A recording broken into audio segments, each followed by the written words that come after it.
रशियाची राजधानी मॉस्को भयानक अशा दहशतवादी हल्ल्याने हादरली आहे। गेल्या दशकातला आत्तापर्यंतचा सगळ्यात मोठा दहशतवादी हल्ला मॉस्कोवर झालाय। कसा झाला हल्ला, कसे घुसले दहशतवादी, बघूया।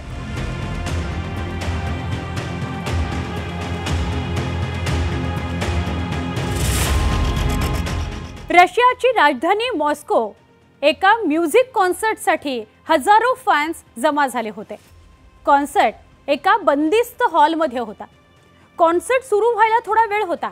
जमलेले फॅन्स कॉन्सर्ट सुरू होण्याची वाट बघत होते आणि तेवढ्यात अचानक 10-12 दहशतवाद्यांनी अंधाधुंद गोळीबार सुरू केला।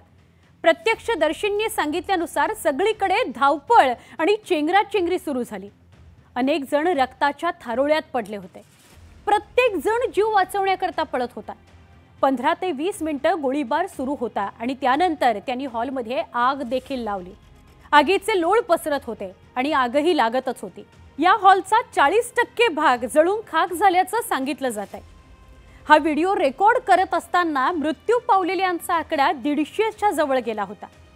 मृतांची संख्या आणखी वाढण्याची भीती व्यक्त केली जाते। मॉस्को शहरातील या हल्ल्याची जबाबदारी Islamic State group, Islamic State Khorasan ही एक दहशतवादी संघटना आहे। इस्लामिक स्टेट खुरासान या संघटनेने यापूर्वी अफगाणिस्तानमध्ये अनेक दहशतवादी हल्ले केलेत। मशिदीमध्ये बॉम्बस्फोट, काबूलमधील रशियन दूतावासावरील प्राणघातक हल्ला, तसंच 2021 मध्ये काबूलच्या आंतरराष्ट्रीय विमानतळावरील हल्ल्याचाही यात समावेश आहे। रशियाचे राष्ट्राध्यक्ष व्लादिमीर पुतिन यांनी काही दिवसांपूर्वी सिरियामध्ये हस्तक्षेप केला होता।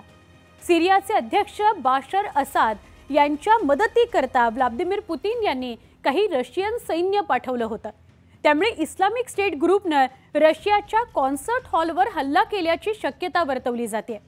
याबरोबरच व्लादिमीर पुतिन यांनी सिरियाकरता जे धोरण राबवलं त्याला विरोध म्हणून रशियावर दहशतवादी हल्ला केल्याची शक्यता आहे।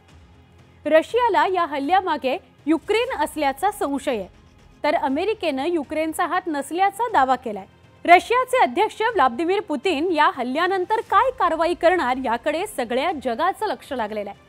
दहशतवादी हल्ल्याने पुन्हा एकदा आयसिसने जगाला आपली दखल घ्यायला भाग पाडलंय का, हा प्रश्न आता विचारला जातोय। हा व्हिडिओ तुम्हाला कसा वाटला आम्हाला कमेंट्समध्ये नक्की कळवा।